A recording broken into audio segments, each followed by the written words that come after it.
अपना पक्ष, दल का पक्ष रखने खड़ा हुआ हूं। माननीय वाइस चेयरमैन साहब, शुरुआत यूं हुई कि गवर्नमेंट ऑफ इंडिया एक्ट 1919 के बाद हमारे यहाँ इस रवायत की शुरुआत हुई।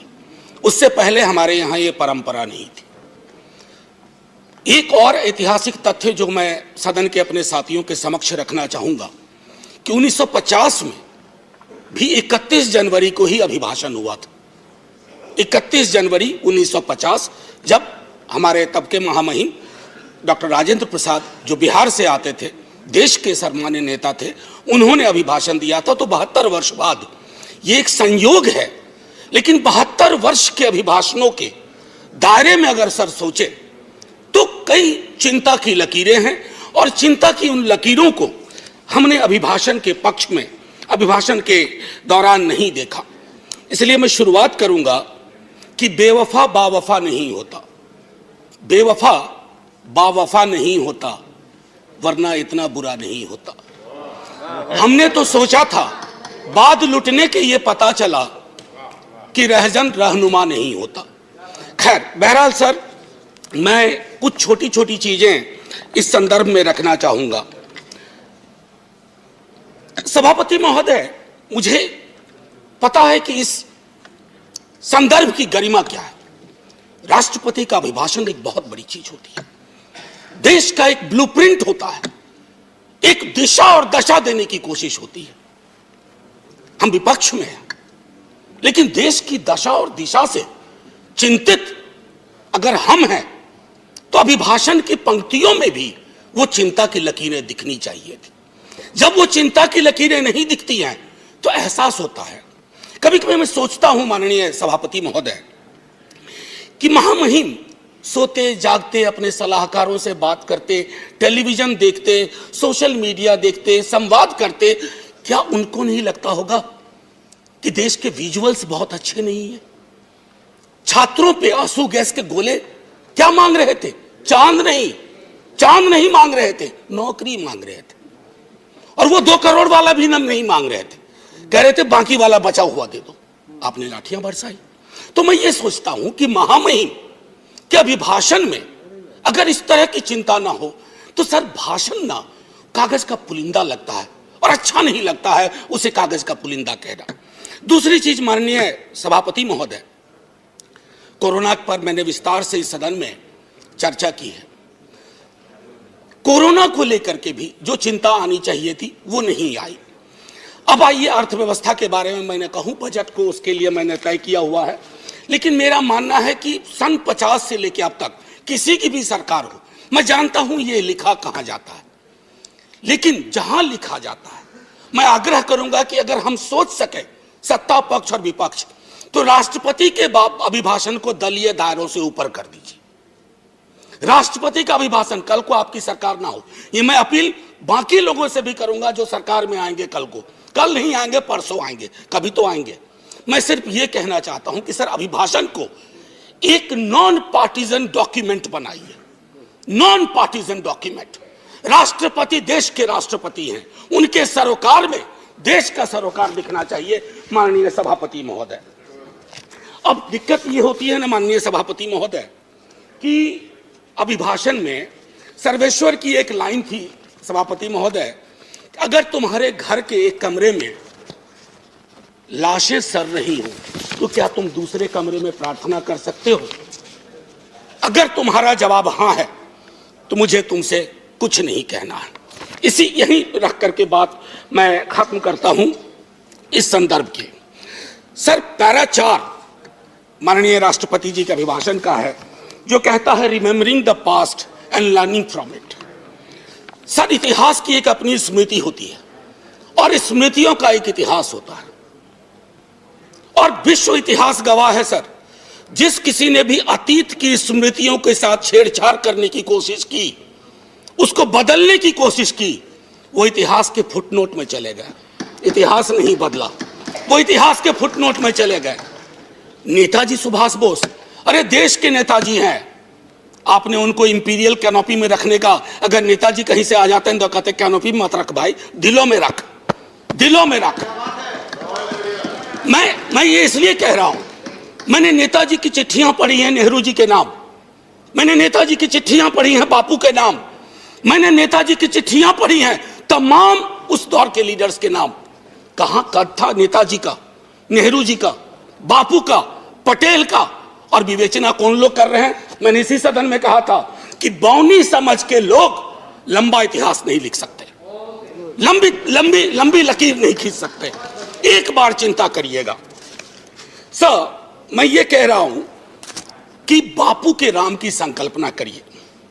अच्छा, इससे पहले एक हल्के में एक बात कहूं माननीय सभापति महोदय, मैं कभी कभी सोचता हूं 1952 में पहला चुनाव लड़ा हमने सर। 52 में हम पार्टीशन से निकल के आए थे, पीड़ा थी बहुत, लाखों लोग मारे गए उधर और लाखों लोग मारे गए इधर।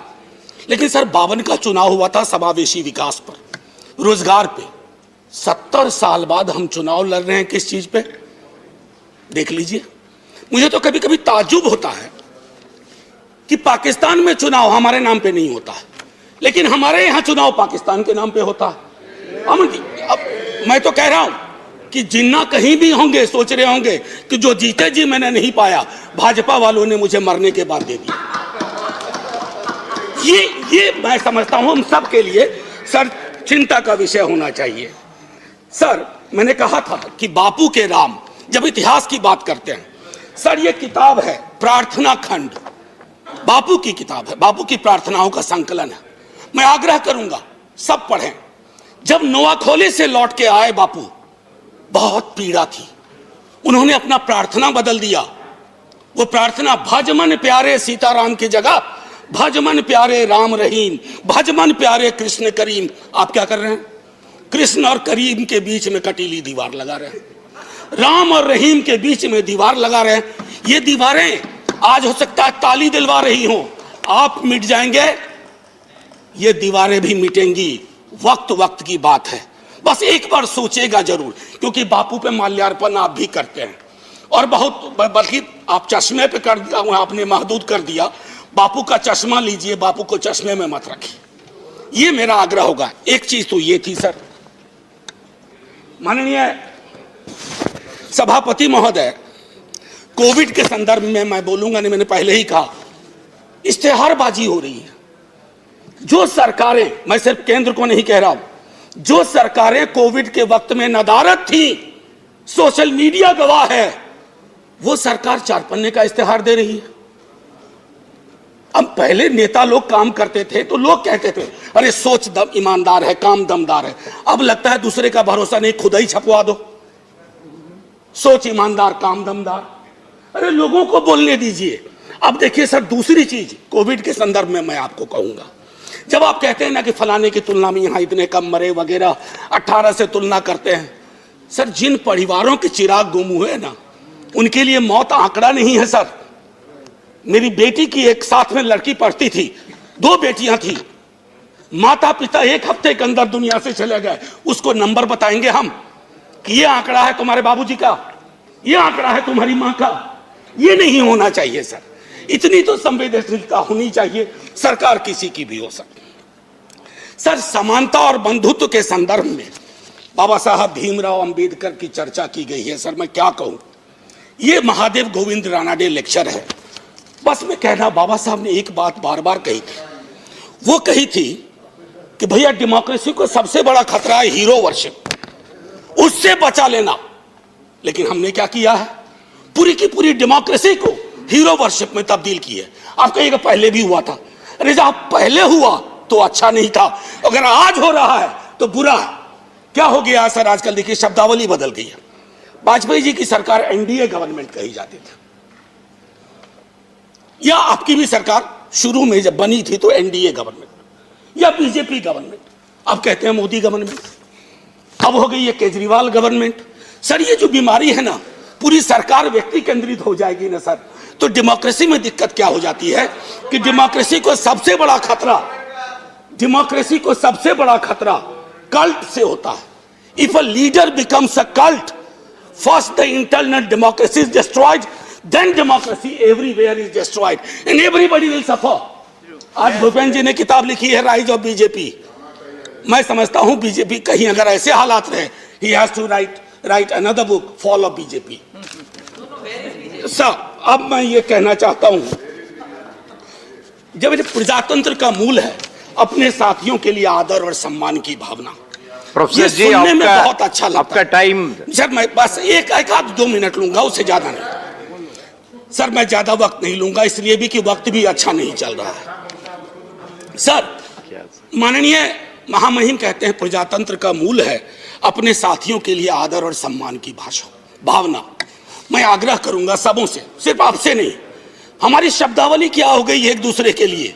हम युद्ध की शब्दावली का इस्तेमाल करते हैं, हम चुनाव लड़ते हैं एक दूसरे के खिलाफ। किस तरह की शब्दावली का बिहार चुनाव में प्रयोग हुआ और किस तरह की शब्दावली का अभी चुनावों में प्रयोग हो रहा। अरे चुनाव कोई जीते, कोई देशद्रोही नहीं है इस देश में। हमारे आपकी संकल्पना में फर्क हो सकता है।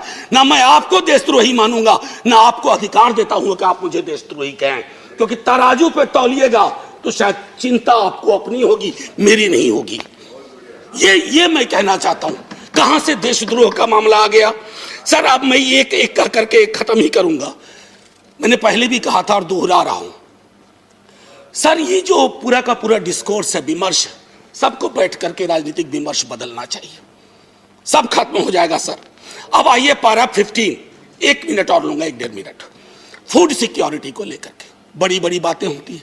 सर गोदाम से पेट तक की यात्रा सुनिश्चित नहीं करवा रहे हैं आप, अन्न का भंडारण आपको है, लेकिन हासिल क्या है? 116 मुल्कों में आप 101वें नंबर पे हैं। भुखमरी, पेट की लानत सबसे बड़ी लानत होती है।